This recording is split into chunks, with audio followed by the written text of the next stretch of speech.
Dobrý den, lidičky, jmenuji se Tomáš Steklý. Natáčím tady poprvé. Je to Czech Map Big Country. Hraju s módama. To snad bez nich ani nejde. Tak mám Besko, Vektory, pak nějaký ty John Deere, třeba tento. Jestli to koupím. A kdy mi jde koupit, tady mám valník, tady k ty klase, tady Steyr, klas, takže mám právě tady dost dobré, ale tady to mám právě bez lišty. To mě jako trošku zavadilo. Jsem myslel, že aspoň to je s lištou, ale žádná lišta asi k tomu nebude. No, to asi nebude, no. To k tomu ne. Tak nevadí. Si koupím k tomu tohle. Tak budu jezdit tak. A je to... Jak nevím, co je tohle. Ale budu se těšit, jestli s tím budu někam jezdit. To je docela velký.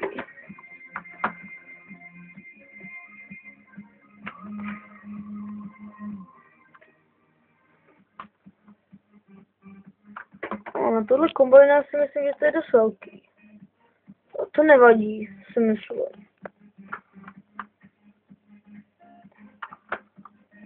To bude dobrý na tohle kombajna.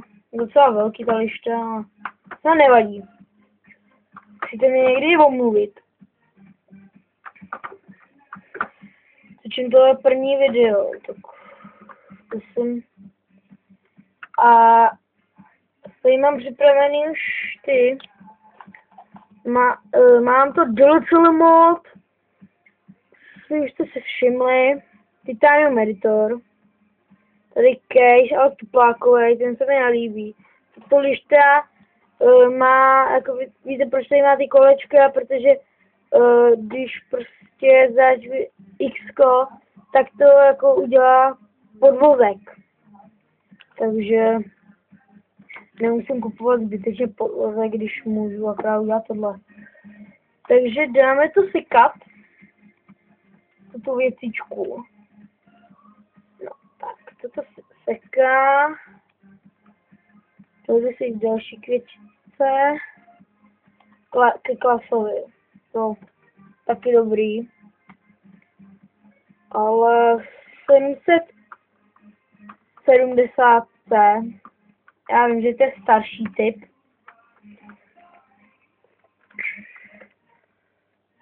Myslíte jako, že to je že staromódní, ale mně se jako by tohleto líbí.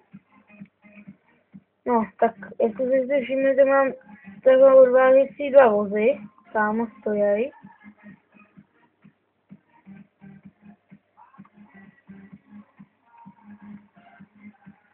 A takhle to ještě chci vám něco ukázat. Já nevím, jestli tady bude ten mod. Ale měl by tady být. Ano, je tady. Kamery. Takže a koukejte na něco, jo. Já chci vám něco ukázat. Ne. Tak pozor. Ne. Čekat. Já to někdy měl, ale to někde. Jo. A už vím. Mě to kámoš říkal, ale... Jo, tak už vím. Musím dát tohle. A tady mám kamery, takže si tam můžu dát kamery. A mám to dobré. Vidíte? Tam mám takovou kameru. Vzadu mám kamery, jako zezadu a zepředu. Takhle, když prostě... Takhle se můžu koukat. To taky dobrý mod. To jsem si nesáhl, to bylo k tomu. A myslím si, že to je docela dobrý. Sekáme jako totiž pšenku. No. Si myslíte, že třeba na to stačí jeden kombo?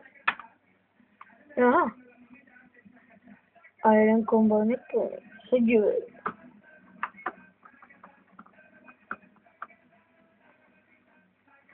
Tak musím zastavit. Pak je plný, ale to se divím. To je tak hustý, nebo co? Tady mám řezačky, tady jsou vozy. To jsou kejdovače, válníky, tohle. Já už jsem tady. Takhle, vidíte? Já mám opravdu ty dva obrazy vozy. Mám bílý. Jsou nejvýhodnější. Vejde se do nich víc. No třeba do těch červených nebo zelených.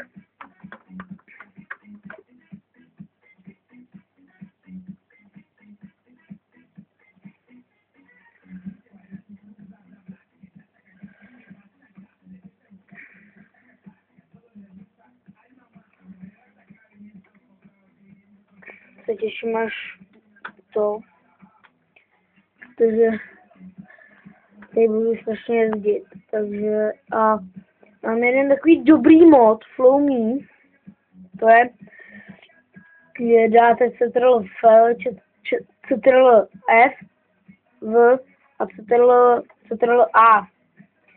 A dělá vám to, že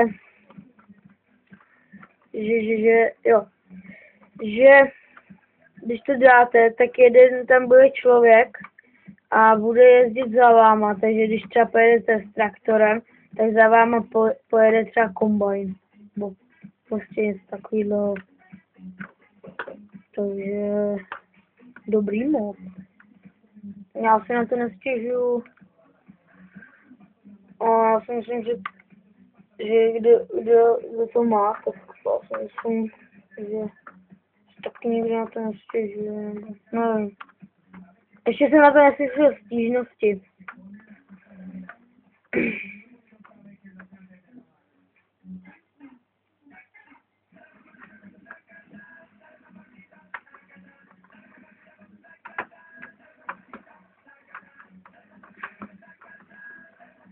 Tento klas je z Německa.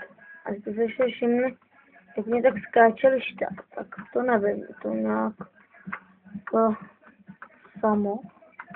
Nebo já nevím.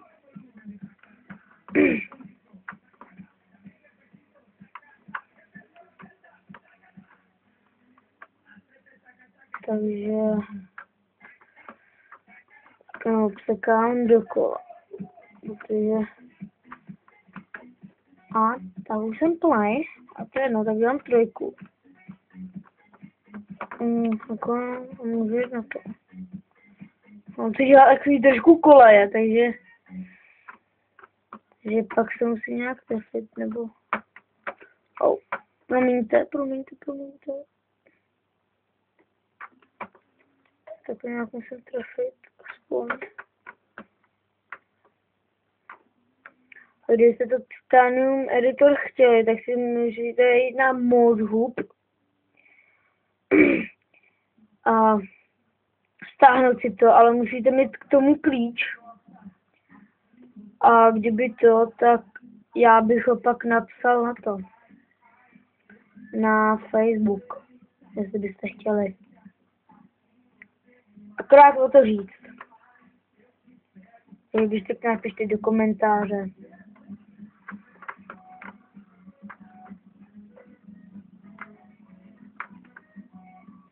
Horší by bylo, kdyby ty zapadl tam ten kombajn, to bych asi nechtěl. Protože tento kombajn stál hodně. To asi nebudete věřit. No, tak takhle se otáčí to, ale nechci to nahoru. Chci si to rozjet.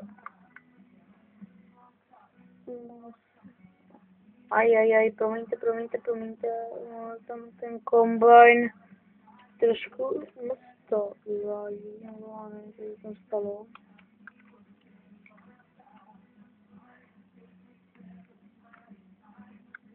To jsem já viděl, co by Aha.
Jo, tak už jsme tady.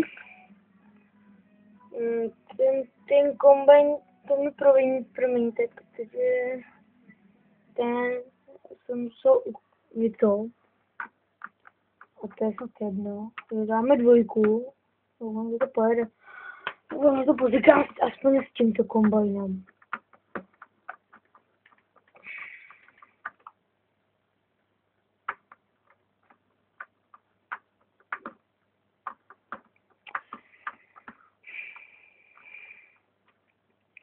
Asi druhý díl bude o sbírání slámy. Jak budu sbírat slámu.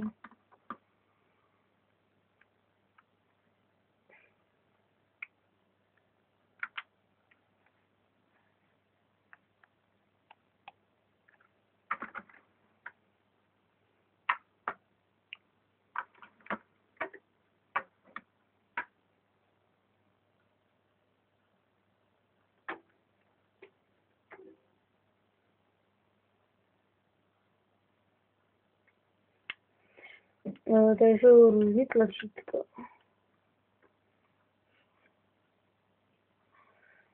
No, tak to je opravdu pro chvilku vše a pište komentáře k tomu a nashledanou.